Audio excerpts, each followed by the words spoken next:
that's very important. And we started by talking about core values and the strengths and weaknesses, because the question is, so what now? We've identified these strengths and weaknesses. We say what we believe in about ourselves. How does that help us address these particular issues? So, what our next step here is to see if we can get to, before lunch, 2 of the 5 goals in the strategic plan. Again, don't buy mine, right?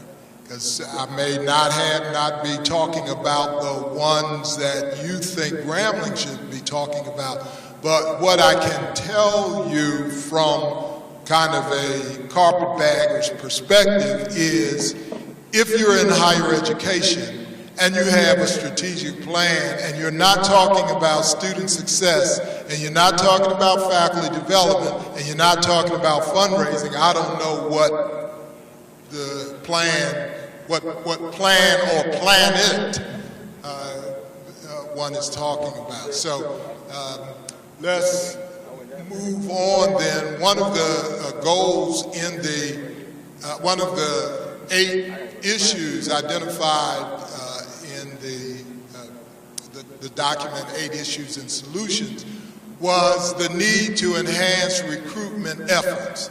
Now, take a good look at the slide. I think you can see that, hopefully you can see that from the back, and those that are in on the streaming, if the cameraman can zoom in on the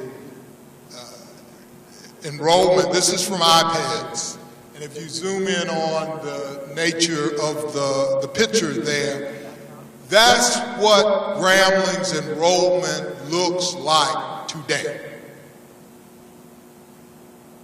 Right? 83% of the students at Grambling fall into the traditional age of students. Do you know what the fastest growing segment of higher education is? It's minority women who are working, who are going back to school to advance their career options and goals. You got to get you some of that. The pool of and the nature of the demographics, what really drives enrollment, both in terms of your opportunities and in terms of the threat, is demographics. It's demographics. I didn't tell you what my doctorate, my master's and doctorate is in. Maybe I did. I told you Dr. State was my colleague. It's sociology. What we look for is, Dr. Staten is here, she would tell you, is group behavior, group dynamics, and patterns. And demography is the driving force in higher education and enrollment today. And the effort as an HBCU, now I'm not talking about Grambling, not talking solely about Grambling. I told you I worked at Hampton. I was chair of the Department of Social and Director of the Division of Social Sciences at Hampton, Provost at St. Augustine's, VP at Morgan, Dean of Grad School. Been around HBCUs, in both as faculty and administrators. What I know is, being an HBCU today is not being an HBCU of yesterday, of tomorrow. It just can't. There aren't enough of us to populate 105 HBCUs and make them thrive. It just isn't enough. The demography is not there. And so if you have an enrollment pattern that looks like this, it's an issue. Now, I'm not saying that Grambling can't decide, oh, we're going to swim against the tide. What I am suggesting is, if you're going to swim against the tide, you need to know that you're swimming against the tide. Because the demography, the demographics that drives who is available for you to recruit doesn't look like this anymore. Next slide, please. This is how Grambling looks. This is IPED's data.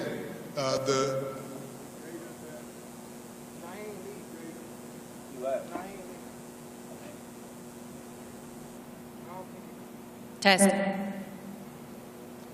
This is the data from that you report to the federal government. Federal government lists. This is at 2014, your 2014-2015 data that you reported to the federal government. This is where I got this information from.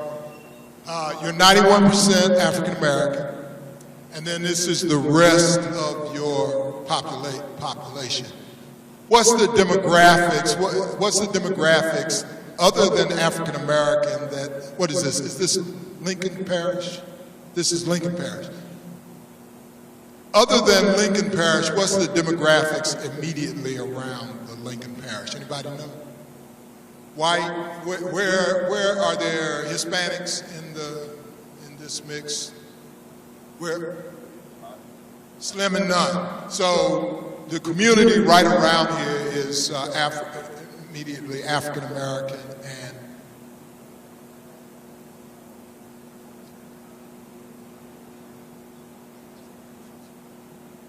I said, what about the fact that a large number of our African American students are attending predominantly white institutions? So, Dr. Sims, I'm glad that you raised that point. Now I don't have to.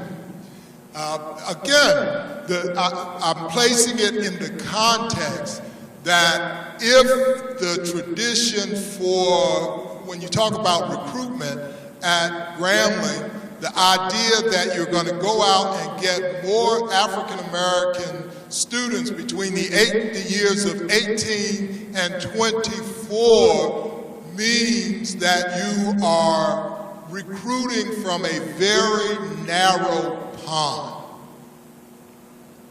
A very narrow pond, that the competition is not just HBCUs, but as Dr. Sims is pointing out, in 2020, around 2020, the United States is projected to be a minority majority place. That is, there will be more minorities when you combine African Americans, Hispanics, Asians, and the like. The predominance of white families and white students available to go to school, we're already seeing that in terms of higher education, public schools. So LSU, LA Tech, all of them, they're not going to close their doors because there are not enough white students to keep their doors open. They're going to fish in the same pond that you are fishing in. So the recruitment effort has to be, as part of the goal, is more than simply, we got to go out and get some more students who are between 18 to 24 years old. The fastest growing segment, minority women who are working, who don't have time, right? Don't have time to be cheerleaders, don't have time to go to the games. They're working, they're taking care of households. How are you going to recruit those students? What are those programs going to look like? Next slide, please. So, goal 1. Now again, don't buy mine, but this is the part of getting us to talk about that. Goal 1, Grambling will enhance, and by the way, the goal in a strategic plan needs to be comprehensive enough as an umbrella that you can place a couple of specific things that you're going to do in order to realize that goal. It can't be, the goal is not, we're going to recruit more students. Okay? That's not a comprehensive enough goal. So, let me just read the goal. We'll talk a little bit more about the strategic initiatives, but Grambling will enhance student success by increasing the diversity of its student body. Increasing the diversity of its student body. You got to get down from 91% African American. So there are a couple of programs that I have been involved in as Vice President for Academic Outreach and Engagement. I have continuing studies reports to me. English as a second language reports to me. Summer school mini-semester reports to me. Morgan Online reports to me. And the TRIO programs, Upward Bound and the like, reports to me. So English as a second language, there are any number of programs. For example, Mexico has Proyecto 1000. Morgan was part of the Brazil before they imploded. We got a couple of $1 million because we had an English as a second language program, and those students came to Morgan, took English as a second language, stayed on for a year, and went back to Brazil. And now we have about, I think we have about 200 plus Saudi students at the university at all levels. In addition to the increase in Morgan Online, the fastest growing set of classes at Morgan, particularly during the summer and the winter, is online classes. So the goal to increase the diversity of the student body, improving retention and graduation rates. I have something I want to show you in a moment as we talk about funding, but just to tell you, your numbers are at 68% retention. So I think last year you lost about 130 students over 4 years. That's well over $2 million. That's well over $2 million in lost revenue, just assuming a 4-year graduation rate. But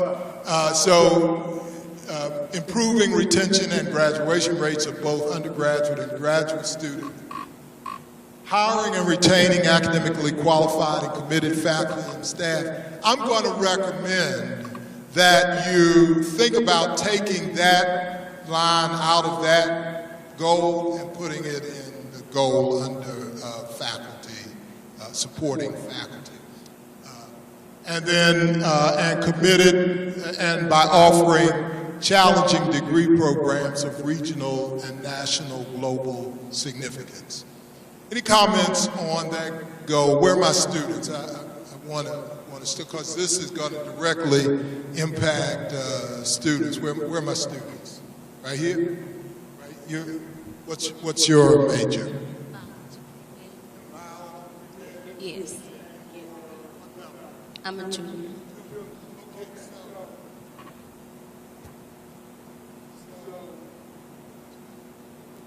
So what's being suggested here is that we change the face of what Grambling looks like on the ground.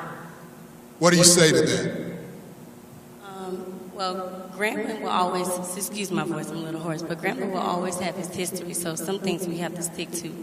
But from a recruitment aspect, students want to hear more from the students than from, the alumni, because they have experienced different things, and the times are different now. So to recruit students, you have to give them a time of day aspect of what we are experiencing at the university at this level. Did I hear correctly that you were saying that the perspective of the current student population might be different than the perspective of the alumni? I don't want to put words in your mouth because I'm getting ready to get on a flight and go home. So did I hear that correctly? Yes, that's correct. You want to jump in on this? I don't see a problem with increasing the diversity on campus. It would improve our brand even more than what it is today. They will see that not only do we reach out to our own kind, but we can affect the lives of other minorities around us. I also agree with Ms. Watts here that students today are looking for the perspective of current college students. We are both student ambassadors here at the university, so we do go out and recruit students, and we've done a fabulous job with giving them the student aspect rather than just standing up listening to an adult tell you how to get into the university. Because, of course, that's what you need to hear, but, they want to hear how it's affecting us, how we've, matured and grown as we've been here at the university. So. Thank you. I think they can probably hear me. Under Dr. more minority students per capita than even LSU.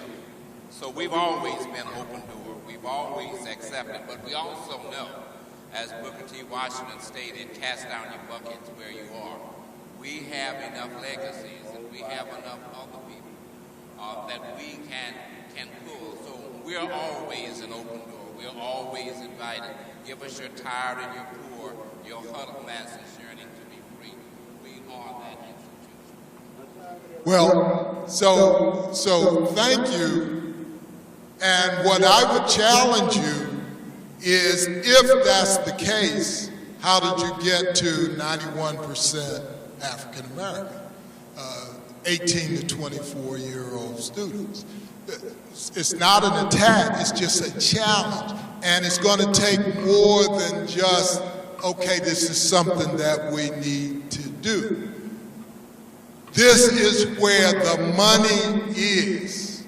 This is your door, or not just Grambling's door, but the door in higher education. The money walks through the door. And the goal is, how do you keep that money coming through the door, no matter where it comes from? Okay? So you can take a look at under each goal.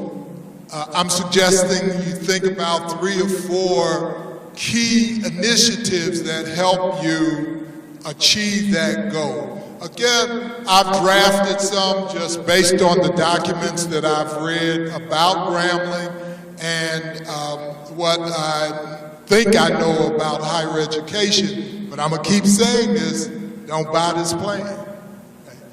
You have to look at it in terms of the context of Grambling State University. Next slide, please. This is kind of what I found fascinating. So again, this is IPED's data, the data that you report to the feds, and then I go online and pull that information off there. So here's a 5-year trend in undergraduate education from 4,400 students down to what you reported for fall of 2014, 3,500 students. Notice that your increase in enrollment is graduate students, and that is consistent with what? That's consistent with the fastest growing segment of higher education. Are people returning to school to advance their career goals? I'm going to say it again. The students should close their ears because it's not perfect English, but you got to get you some of that. Right? That's where the money is walking through the door, and the total enrollment. If you want to see what that looks like in a chart, next slide, please. It looks like that. And again, the only slight increase is among your graduate student population, but your overall growth and the enrollment of undergraduates is on a decline. You can't sustain that. And what I would argue is diversifying the student population, going after that from both in terms of age, ethnicity, and region of the country, international. You know, the face of Grambling will look very different if it is to survive consistent with its historical brand. Next slide, please. So a second initiative that you might want to think about in terms of student success is to improve the retention and graduation rates. These are your current rates. You have a 68% retention rate from first to second year. You have a 12% four-year graduation rate, and you have a 30% six-year graduation rate. Ordinarily, you wouldn't put these numbers in your plan, and your final plan Grambling's final plan, particularly for public consumption, may not have those numbers in there. It's not something you really want to promote. But I have it in there so that as we talk about this, you can see it's not just a question of, okay, we're going to improve retention. No, there's some work to do here if it's going to make a difference. And what's the difference that it makes? Next slide. Okay. Look closely with my cameraman. If you can zoom in on that one, I want the people around the world to see it. So, what were the consistent weaknesses? What were the consistent opportunities? What was the consistent strength? Is funding, right? And the focus thus far has been on the threat of state cuts. But look at this. What could you do this year with $848,000? This year, 1 year, what could you do with $848,000?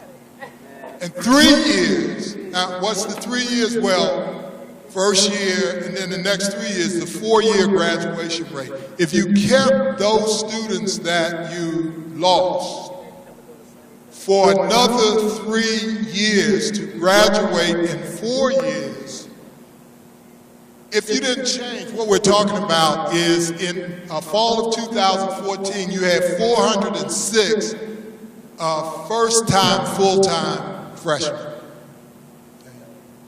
And you lost 130 of them the next year. They didn't come back.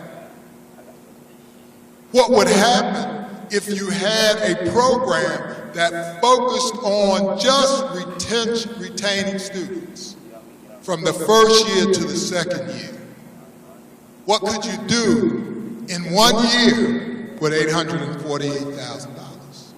And if you kept them for 3 more years till they graduated in 4 years, we're talking about $2.5 million. Could you hire a faculty member with $2.5 million? Could you add a different academic program with $2.5 million? Could you renovate a facility with $2.5 million? Does that have anything to do with state cuts? Well, not really. I mean, yeah, because, building and stuff. But retention, and don't get me wrong, I'm not saying that that's the salvation. I'm just saying you told me that funding was your big issue, both in terms of your weakness, your opportunity, and your threat. So how do you address that? Well, you can say, look, Mr. Man, you need to give us some more money. Well, yeah, you need to keep saying that, but along the way, you say, well, we need to keep more of our students because losing 130 of them over 6 years, right? 5 years is 6-year graduation. If you kept them for 6 years, which is the standard rate now for calculating graduation rates, how many of you in here, your parents said, no, you ain't got 6 years, you got 4 years. 4 years you get done, otherwise it's on you. I don't know about you, that's what my parents told me. You got 4 years.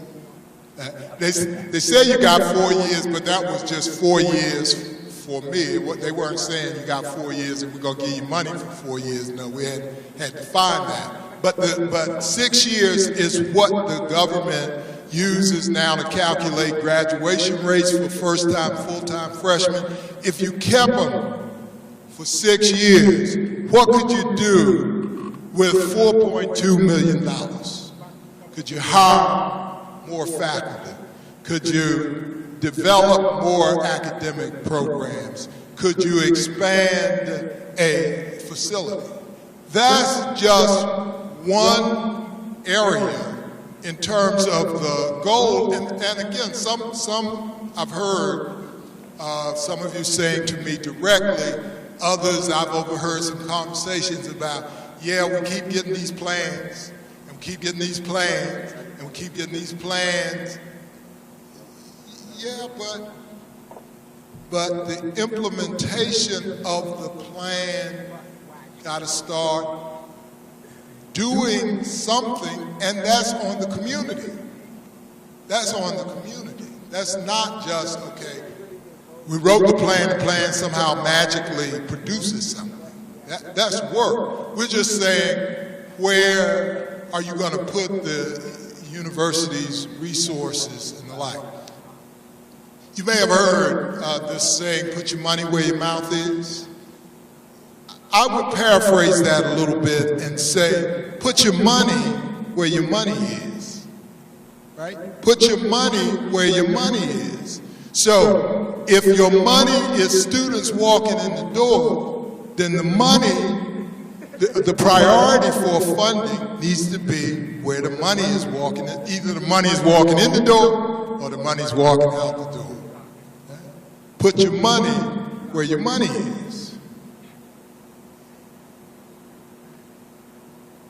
Glad to hear you talk about the retention aspect, and even more so I related it to the fact that you stated that the TRIO programs report to you. That is one of the best ways of monitoring, and we had one of the best ones in the United States.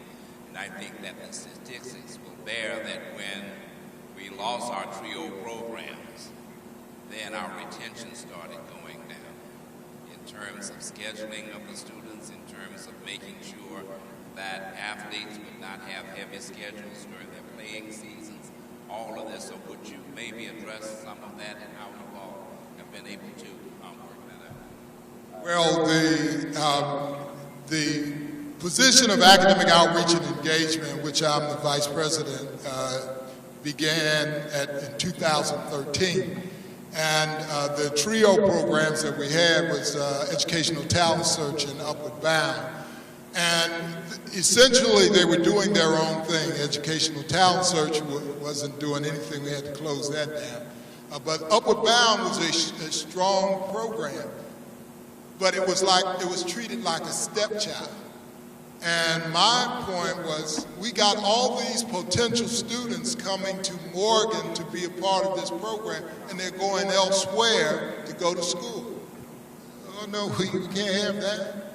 And so the point was to get our admissions team and the Upward Bound team to work together to make certain that the first choice for any student in the Upward Bound program, we have a guaranteed admissions policy now, that if you successfully complete the Upward Bound program at Morgan, you're guaranteed admission to the university. So my point is simply this. You want to support the effort that gets your money in the door and to keep it from walking out the door. And we're not talking about a little bit of money. Okay? Next slide. And so again, the student success. These are a couple of initiatives. I won't spend a whole lot of time trying to read each initiative. I think. As the steering committee goes, I will encourage the steering committee to make certain that drafts of the document are available for your comment. But what I'm trying to, the point is that in any strategic plan in an institution of higher education, I can't imagine it starting anywhere without talking about student success. And then whatever initiatives there are, it's going to talk about enrollment and retention. And I'm telling you that retention is as important as admission, because that's where the money is either walking in or the money is walking out. Next slide. Okay. So that's goal one. Any comments? Anybody want to take me on, challenge the enrollment? We've heard from the students about the face of Grambling. Anybody want to talk about that? When we did the strategic plan, we did a retreat at Morgan, and the most hotly debated topic in that retreat was the notion of what it meant to be an HBCU. Morgan was founded in 1867. I think Grambling was founded in 1901. Is that right? My homework. And that long tradition, the brand, the history. Anybody want to talk about, is that painful? Is that painful to imagine what a new Grambling has to look like? Well, one thing I would like to say is when I first heard that Grambling's admission policy had changed to where we were no longer an open door university, the first thing that I thought of went back to our mission and why Grambling started. It bothered me because that meant that a lot of our students that need Grambling was not going to be allowed to come in. So I would hope that in some of the areas that we would take a look at that policy to see how we can reach more students and allow them to come to Grambling. But I also want us to take a look at the type of student that we are now getting, and this is not unique to just Grambling. A lot of the universities are getting students that need more than the academic areas. So we need to look at student development programs that will close that gap so that they can move forward successfully.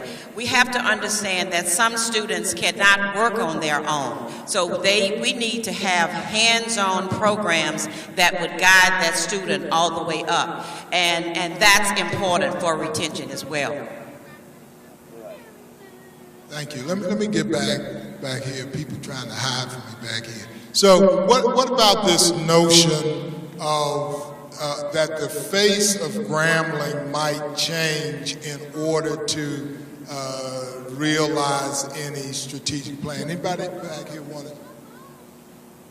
I believe that I am Monica Bradley, and I believe anything that's not changing is really dying. And so we plan to be here for another 100 years. Therefore, we definitely have to have a vision of what Grambling State University will look like in the future. And of course, when HBCUs were founded, when we were founded back in 1901, we had no other choices. There is so much competition and choices for students today. The expectation and delivery of services is different, and it is highly competitive. So it's definitely going to be different. We need to embrace it. We will not use our flavor, because there are some things we have always done better than anybody ever will be able to do. And that's nurture our students and provide them with what they need. Student success has always been our agenda. It will continue to be our agenda. So it doesn't matter whether we're talking about the percentage of African Americans versus other race individuals, because we do know that's just America. We are the melting pot, and Grambling is definitely going to be reflective of that. It has always been reflective of that. In my undergraduate years as a student, this was my first exposure to international students and an international environment. So it's always been a welcome experience. I think our students grow from it, and so we're not hiding from it. I think we definitely need to make it a part of our strategic plan so we can on purpose and intentionally grow our other race students. Thank you. Thank you. Let me take. I didn't want to do this, but let me go ahead and go there. As I told you, at Hampton, which is private HBCU, St. Aug, another private HBCU, Morgan. What about this notion? And does this have anything to do with your strategic planning process, particularly as it relates to admissions, enrollment, and retention? We all have similar mission. You know, Booker T. Washington came from Hampton and went to Tuskegee. And Morgan was started to educate African-American ministers. And so all of us kind of developed immediately around following the Civil War, somewhere around 1865. And so we all have a similar kind of origin, that is to educate those students. I think Grambling was begun because the farmers in the area wanted to educate their sons and sons and daughters. But what about this notion, what's the cost to Grambling of educating people who can't afford to go to Grambling? Is that anything we ought to be concerned about? Is it anything that ought to be in the strategic plan? That if your mission is to educate students who are otherwise have no other place to go, the demography that goes along with that, the socioeconomic statuses, elements that go along with that is not only are they not, and I'm not just talking about Grambling, I'm telling you that's the issue around the 105 HBCU communities. If they can't, if they are unprepared to go to school, then the demographics, economics of it also suggests that their families can't afford to send them to school. That's the 1-2 link. Is that an element? I really shouldn't have gone there, should I? I'm sorry. I should go to church. But no, really, this is all part of the enrollment issue. Anybody want to jump in on this? Anybody new?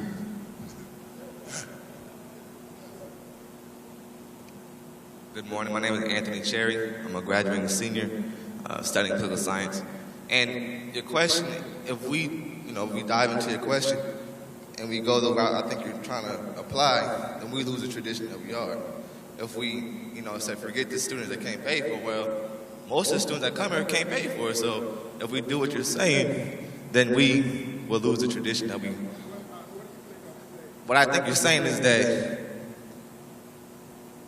what we traditionally do is we let students that can't afford or don't have no access to go to school.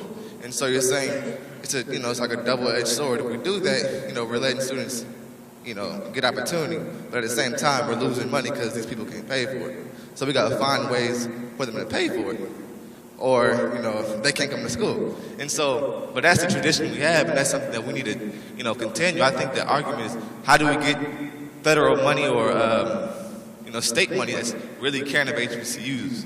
I think that, I think that America politics, they don't really care about HBCUs as they should. And we gotta find a way where we can really, cause that's what HBCUs are for. We let students that don't have the opportunity go to school. We find ways for them to get here. So if we lose that tradition, then we're not gonna be an HBCU no more. I feel we would just be like a PWI eventually. I do think that we need to diversify though. I think that's needed, but we need to diversify in the minority. We should get more Hispanics here. We should get more, Asians and all those other minorities. But I think that we still have to maintain those people that can't come to school. We got to get them here. We need to get the people that's minorities that may have a 3.0 in high school, but they don't have the funds to actually get to where they need to go. Thank you. That's very good. Let me ask one other kind of follow-up question. You are the president of HBCU 2, okay? And your mission is to educate students who otherwise would not be able to go to school, and you know that going to include this group, admit this group, means that their family income can't pay for the faculty, the buildings, the facilities, but you're the president of HBCU. What do you say? How do you address that?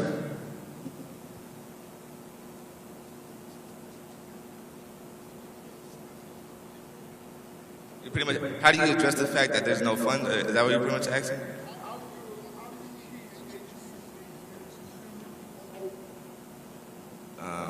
That's a good question, actually. I mean, I might have to think about that a little longer, honestly. So, let me just say, I'm not prescribing anything, right? I'm not prescribing anything. But if you're going to have a strategic plan that moves you forward, everything has to be on the table. And as I said, the 105 HBCUs have the same mission. I'm not proposing that we get rid of that mission. I don't want that to go out. You have that on? I didn't say that. What I am saying is all of those issues have to be part of how you look at enrollment, admission, retention, the money walking in, the money walking out. That's what I thought I saw a hand in the back here. Oh, got it.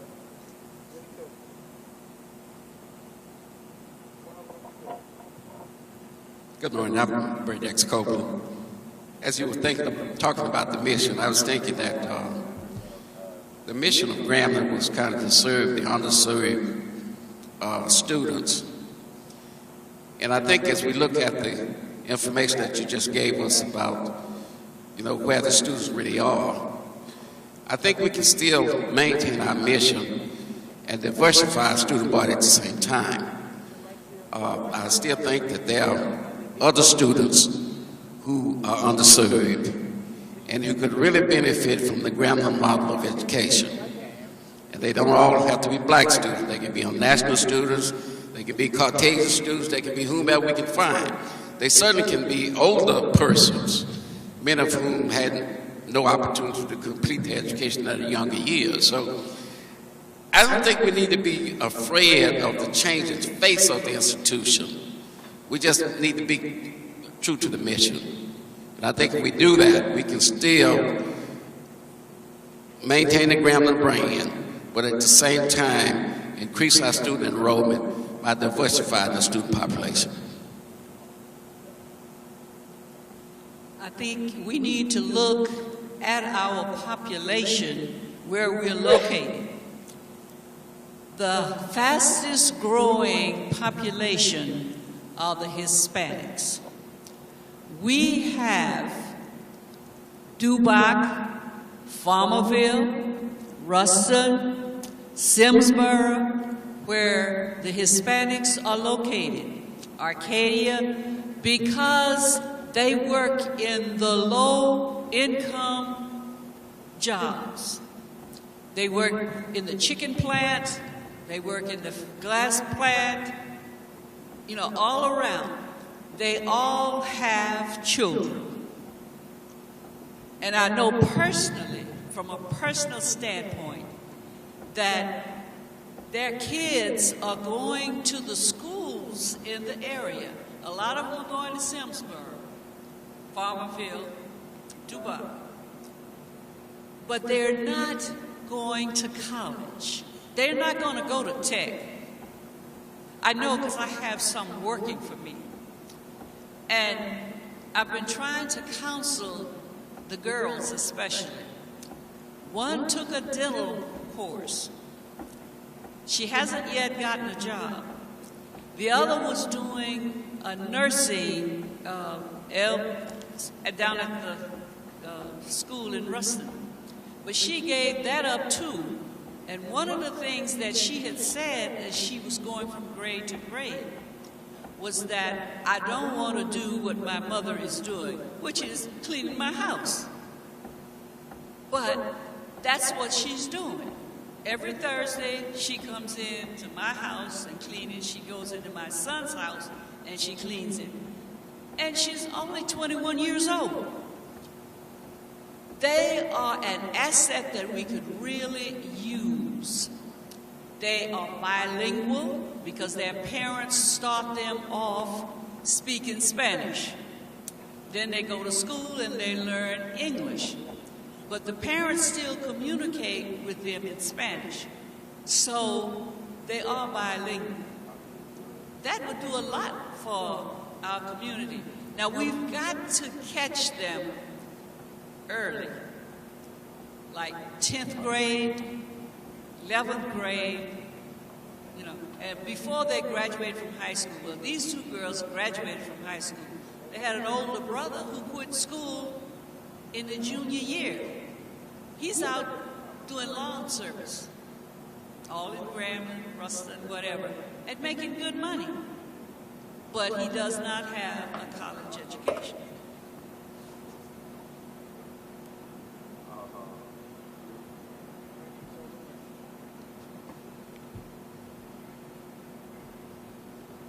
Our biggest problem has been stability here in the last 10 years.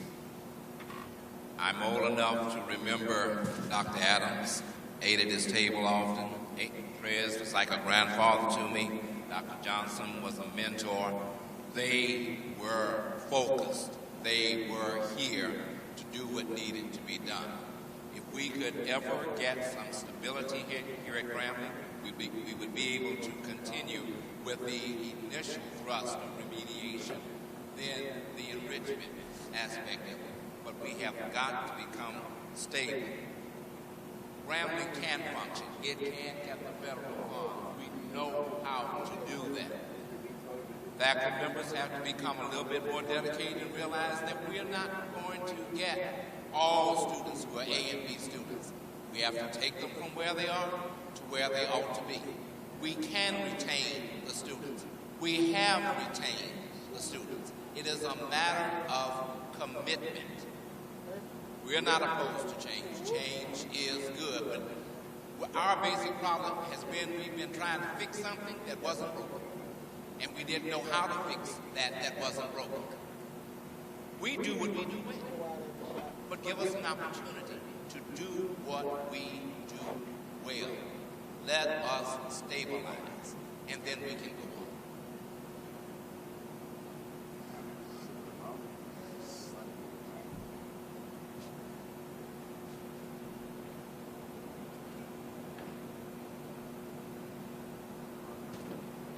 I definitely agree 100% with that statement was just said. But I'd like to add, if we get data why the student leave, that give us direction. What do we need to do? I interact with the students frequently, and some of them say, I have a child I have to keep. Like she said very, very well. I don't have transportation from Ruston. The class is all day long. So we have to look at non-traditional mechanism to reach these students. It doesn't have to be from 8 to 4, whatever the case is. Maybe the class has only been the evening. Maybe the classes be in the weekend. Maybe the classes provide transportation to Ruston. I mean, some kind of reaching those students which we have specific need. That is the reason they leave. And some of them, our traditional way of teaching doesn't work. Just stand in front of the blackboard and half of them using the phone. They have to get engaged and have to be monitored from day to day so they will be able to catch up, not wait to the midterm. In other words, learning strategy tell us we have to mean that day by day by day by day. I'm not talking all the students need that, but a large portion of the students, if we offer them a mechanism to meet their individual need as far as meeting, coming, and that kind of thing, as well as we have many tutorial sessions. We'll come to the tutorial, nobody show up. So it takes more than just come to the tutorial. It needs individualized, small group, at time they can come, and we invest in that. I'm positive this mechanism will work. Thank you. So, thank you. So my point is not to cause trouble, and I want to reiterate, I'm not prescribing anything, but that is how complex admission and recruitment and retention is. And if you're going to have a strategic plan that talks about the number one issue that you said, I didn't say it, you said it, recruitment, funding and recruitment, then these are all facets of that. And if you're going to have a population of students who are unprepared for the services that you provide and can't afford the instructional services that you provide, then if you're going to be true to that mission, it's going to take more than admitting them to school. Right? It's the supports that are necessary, that's the words of the show, that's more money, that's more money. All I want to make certain is that as you work through this plan, that you make certain that when you talk about admission, recruitment, and retention, that you're covering all the bases. And then what are you going to do about that? Whatever you decide, then at least you'll be looking at that thing straight in the face without saying, okay, we're going to recruit more students. No, you're not. No, you're not. You're going to recruit this group of students. You're going to recruit this group of students.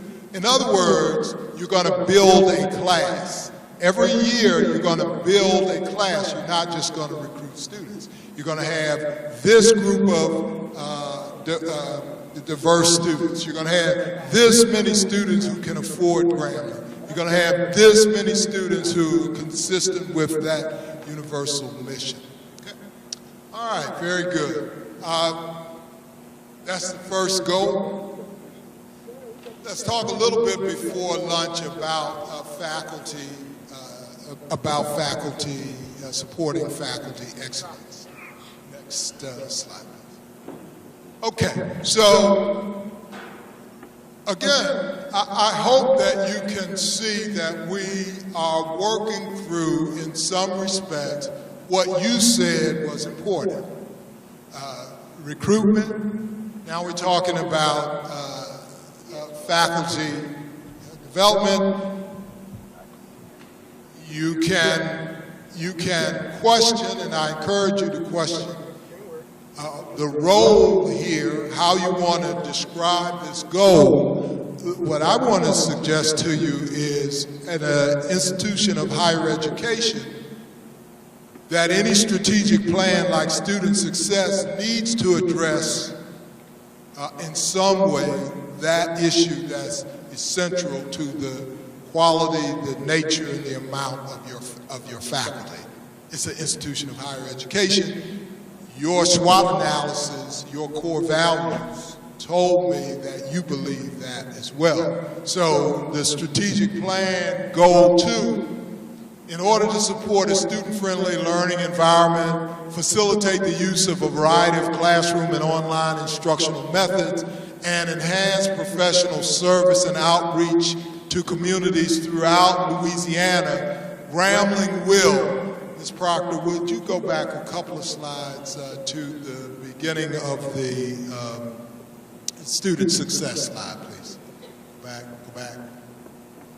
Go back.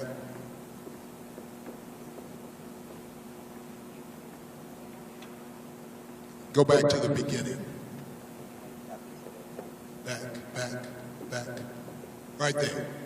Remember I said that my recommendation would be to take out this phrase from student success, by hiring and retaining academically qualified and committed faculty and staff.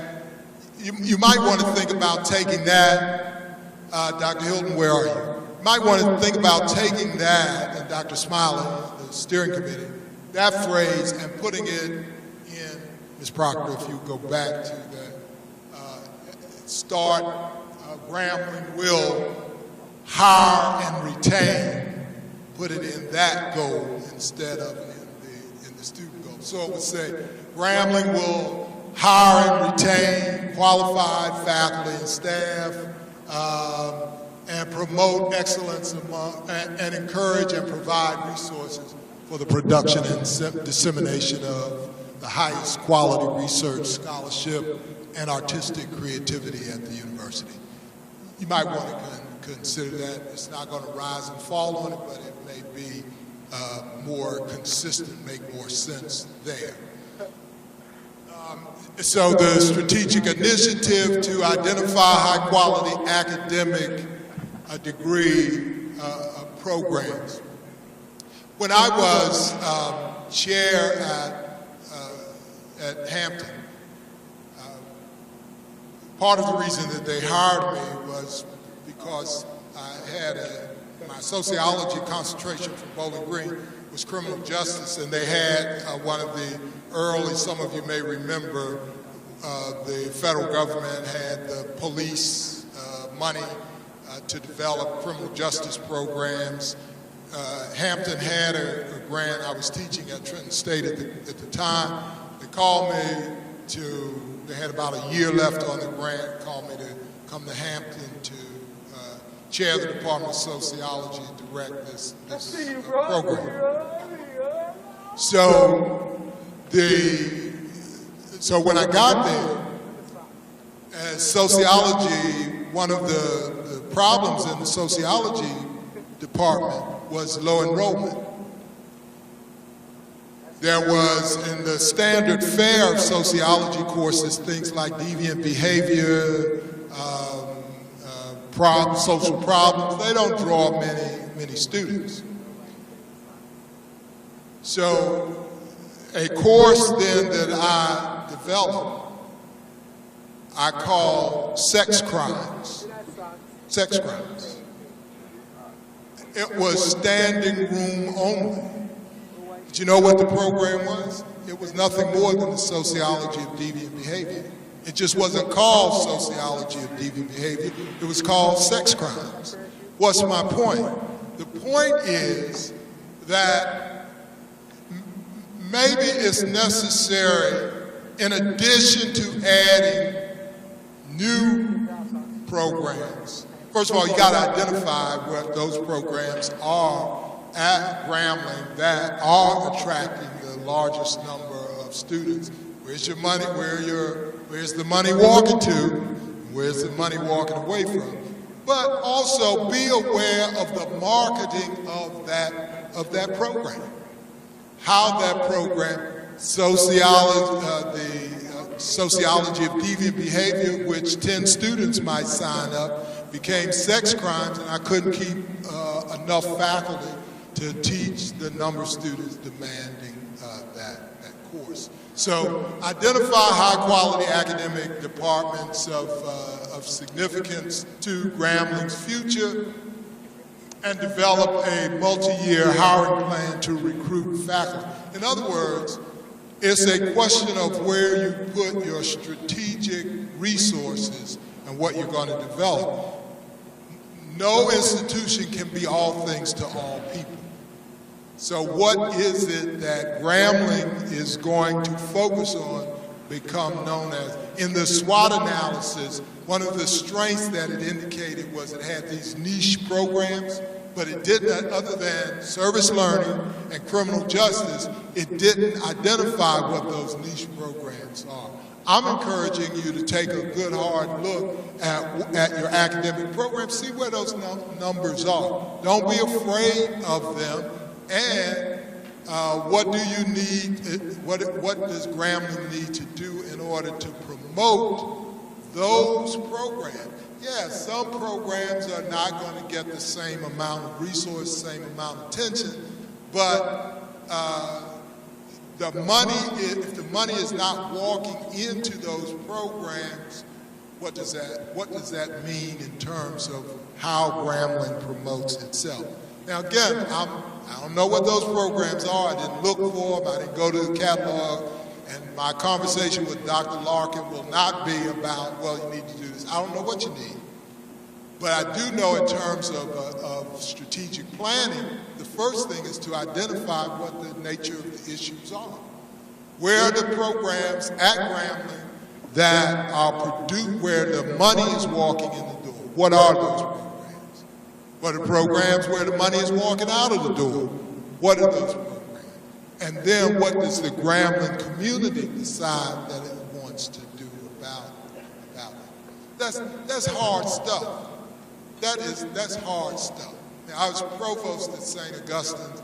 I know, start talking about this program, that program, and you might as well just go ahead and pour tar on yourself and dump some feathers on yourself and say, okay, I've done it. I get it. But in all fairness to Grambling State University, that's what you got to do. That's what any institution has to do. Where's the money walking into the university? Where's the money walking out of the university?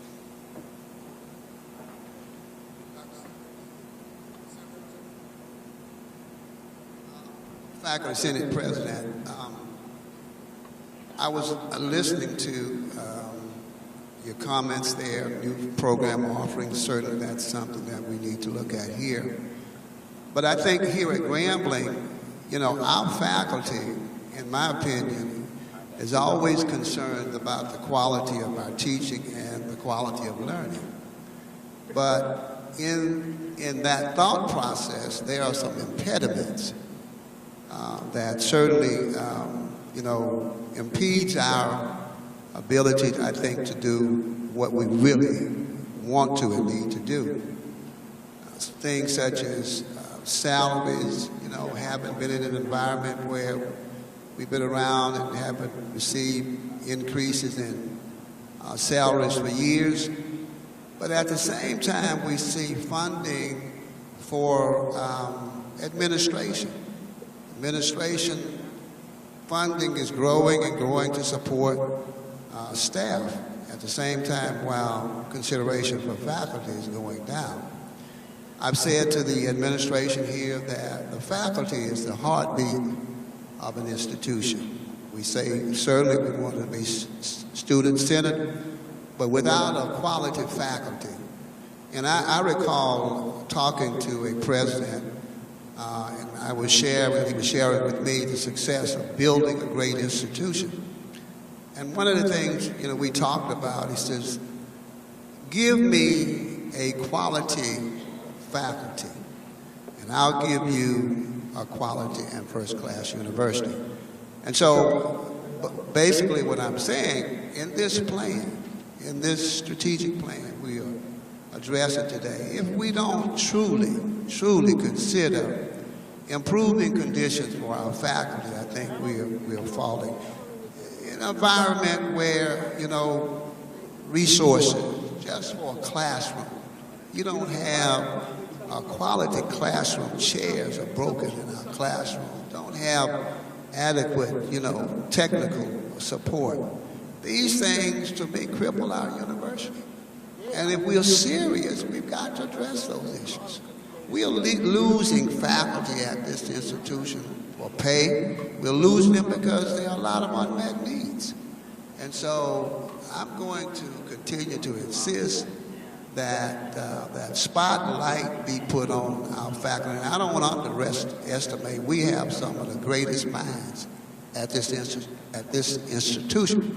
Also, we talked about shared governance in the sense that we believe as a faculty we have a lot to offer here at this university. Many of these problems you're discussing here today, Dr. Taylor, if we were truly a part of the shared governance, I believe we could help in addressing and overcoming some of these problems.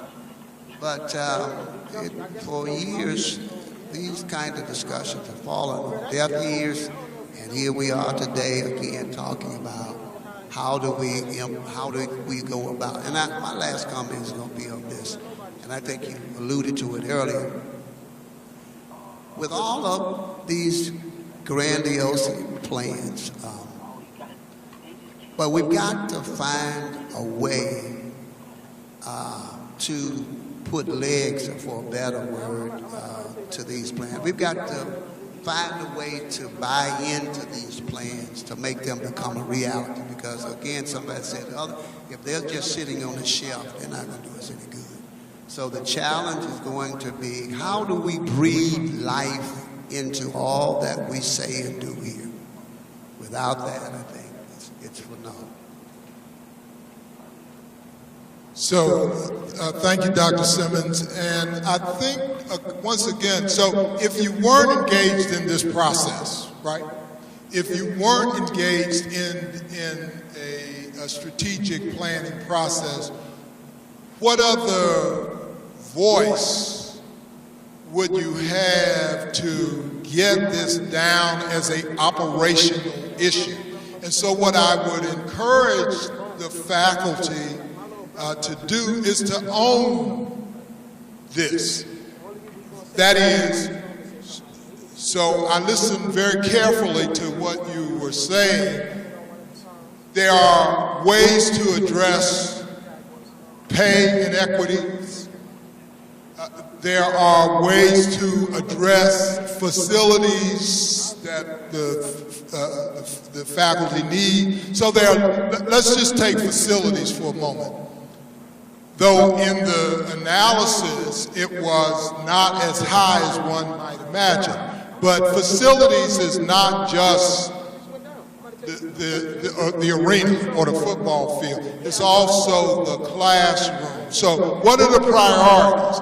If we're going to, let's say we do retention and we get $848,000 by retaining more students. How do we divvy up that 848,000? What percentage of it goes to faculty or should go to faculty?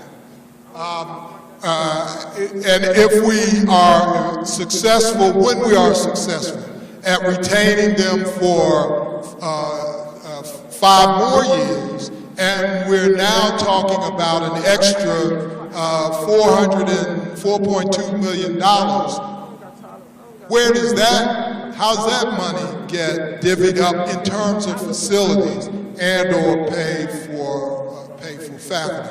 So obviously I can't come in today and answer it, but I think they are valid questions. And you told me that faculty and funding and student recruitment are your priorities.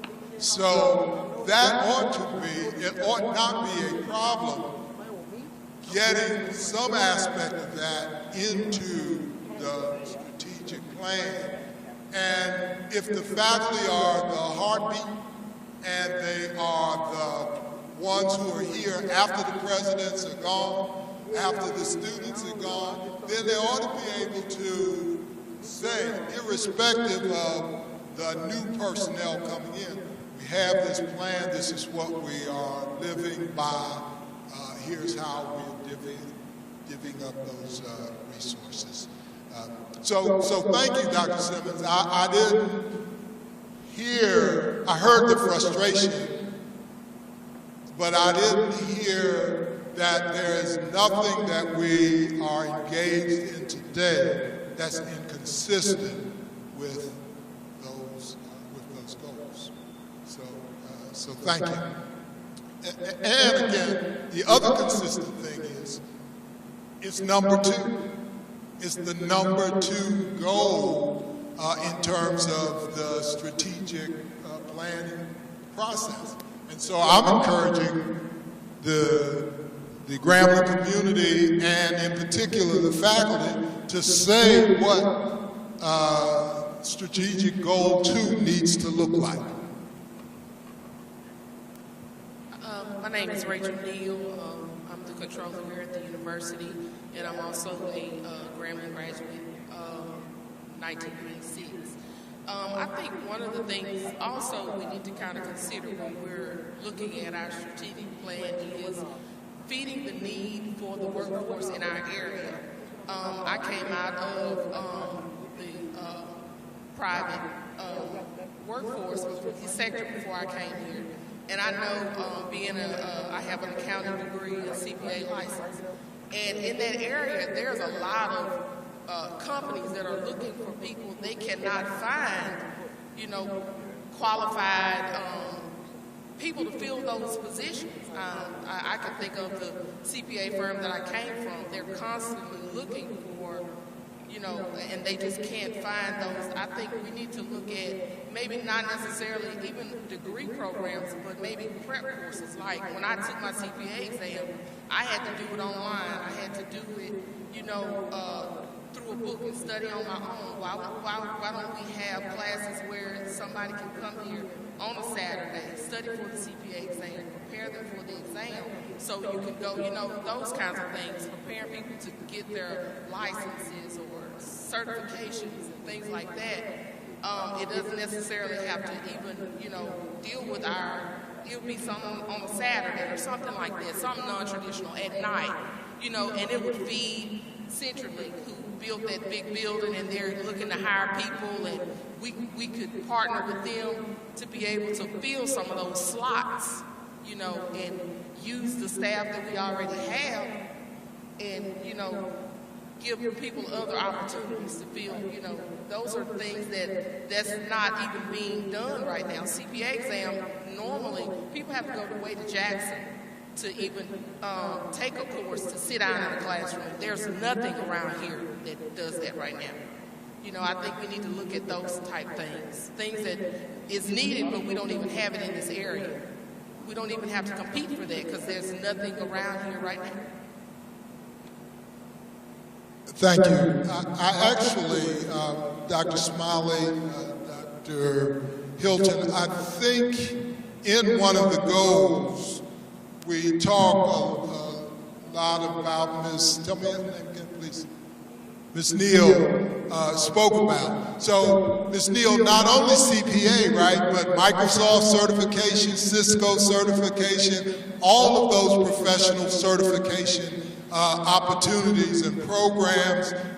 What Ms. Neal was also talking about is that there are companies that will ask for closed classes. So for example, you have a master's program in sports management, is that right? So there are companies like, for example, Nike might say, we've got these group of employees and we want them to have a master's degree. The feds do it with the military, or have a closed class of, say, 15 to 20 of their employees that go through as a cohort to do that. And so somewhere in the strategic plan, it may be here in another one of the strategic initiatives, or it may be in the collaborative goals that are identified in the 8 issues where we talk about professional certification, closed courses, and the like. But thank you. Next slide, please, Ms. Proctor.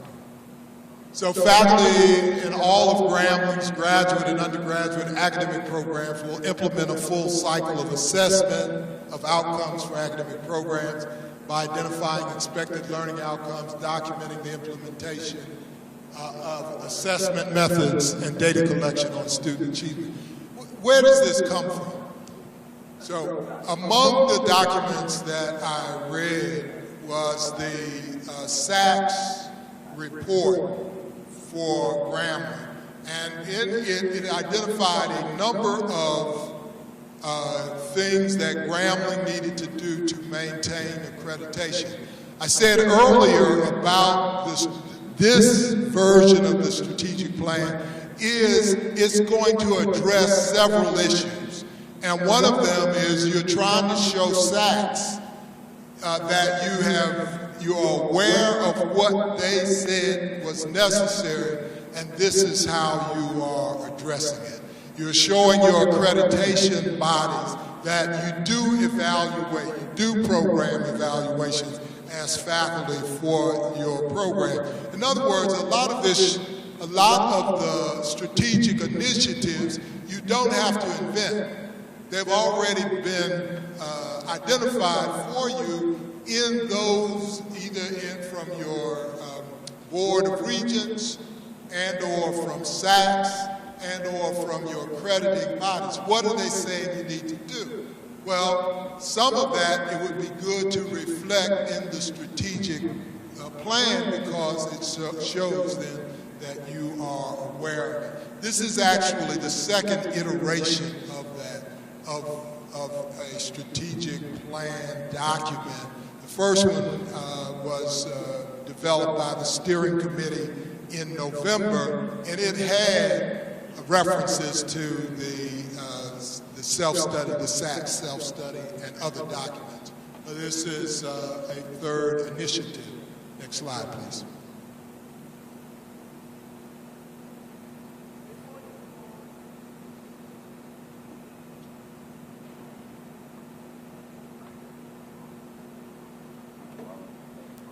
Pat Johnson, College of Education. One of the things that concerns me along the conversation that we just had about accreditations, the College of Education and the unit is facing the reaffirmation of accreditation for teacher education. And it was not mentioned at all in any of the 8 top issues. And that, I think, is an insult, because Grambling is known as a university that produces great teacher educators.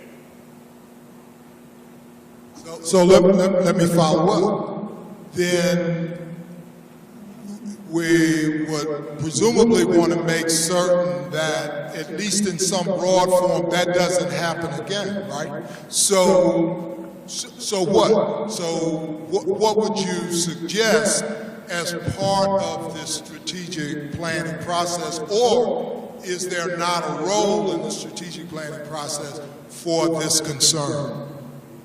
Yes, there are places. I just think that it has teacher education specifically has not been mentioned, and I think it needs to stay in the forefront. It needs to be in the language, and people need to be made aware that we still produce great teacher educators, and we need to support the College of Education. I'm glad you're here to say that. I see Dr. Hilton is typing it in, and Dr. Smiley, but that's the whole point. That's why we're here. I'm Doris Williams Smith, and I'm also in the College of Education, and I'd like to add to what Dr. Johnson said, that when we talk about the strategic initiative, identify high-quality academic departments of significant importance to Grambling's future vision, and then we cannot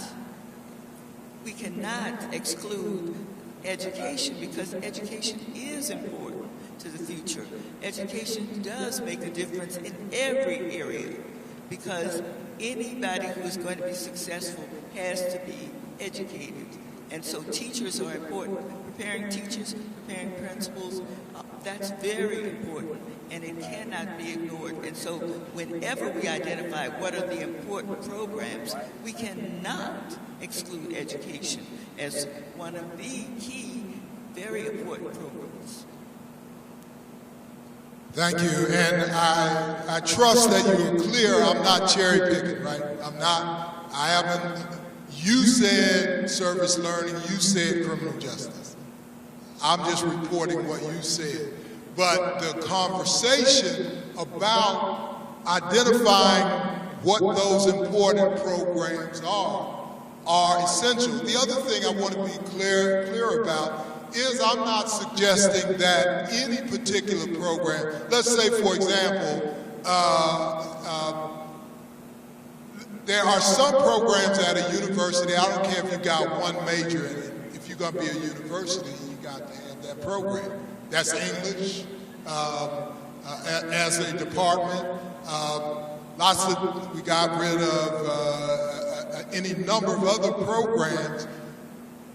Depending on your mission, depending on the university, some programs, whether they have majors or not, are important to the notion of a university. What are those at Grambling? But that's not every program. Where's the money walking in the door? Where's the money walking out of the door? What programs do we need to support because Grambling is a university? All right, well, I've got, yes, sir.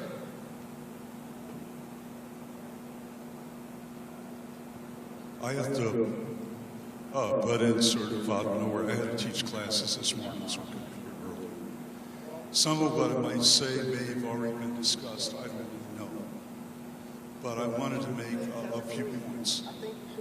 I think that we need to change Grambling's image. We need to change Grambling's culture. That there's been a neglect of the academic side of the university. And we have the slogan of enhancing the academic profile of the university, but the people in charge appeared not to know what it was. A number of strong departments have become much weaker because of neglect and because of internal bureaucratic dysfunctions in Grambling. So that there are departments like, and I'm not just talking about my department, English. All right. Huh? I'm talking. Do you hear now? It's not. Want me to be louder? I can be louder. Okay. A number of important academic departments have been neglected. I think it's important we defend the status of Grambling as a comprehensive university. Grambling right now, as best I can tell, is under attack from people from the former governor, Jindal, and from his allies in the state legislature. They would like to dismantle Grambling and make us a community college. They revealed their intentions by that revised mission statement that was circulated under Warwick, that deleted research, that deleted the pursuit of truth, that deleted comprehensive university, that deleted the preservation of African American history, literature, and culture. That's what they want. They are pushing junior colleges. They're undermining the four-year schools. They are setting up what amounts to a caste system, where the black students will be condemned to lower echelon jobs with 2-year degrees. There are a few fields where there are high-paying jobs and 2-year degrees, but as soon as they generate enough of them, that's going to disappear. It's a lure and a trap, because the law of supply and demand will apply as soon as there are enough people in a given specialty.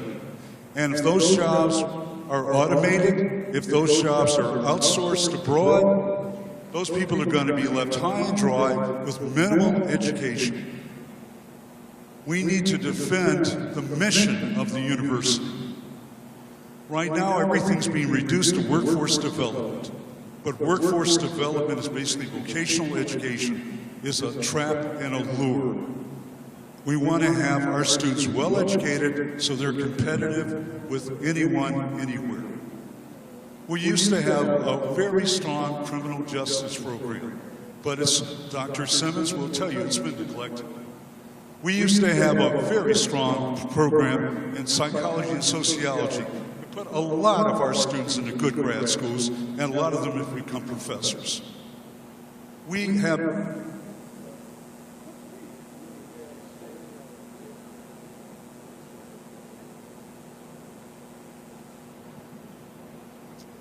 the state, that's better.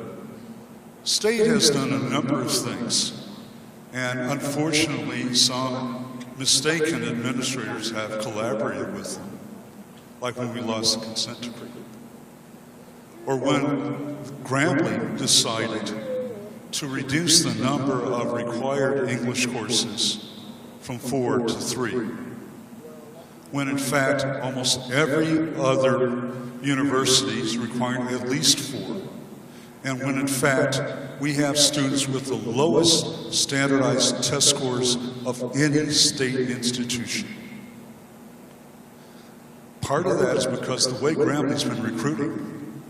Part of that is because of Grambling's image.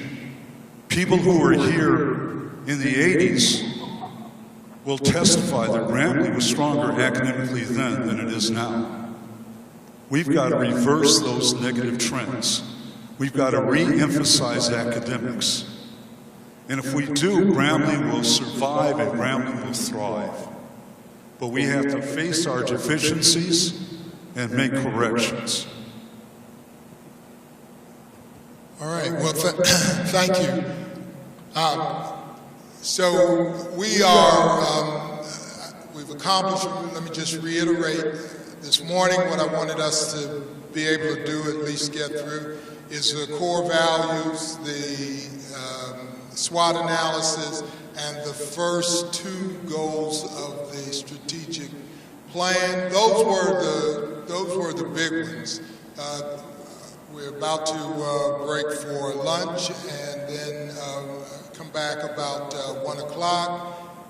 And the next 3 goals will move a little bit quicker, and I want to spend a little bit of time talking about about a capital campaign as an element of the strategic plan. All right, thank you.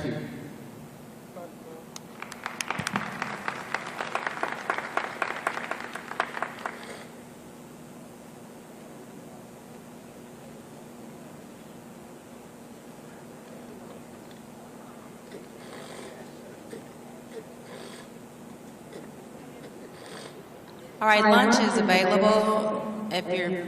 I'm facing you toward my left, so please feel free to go ahead and get your lunch. Thank you.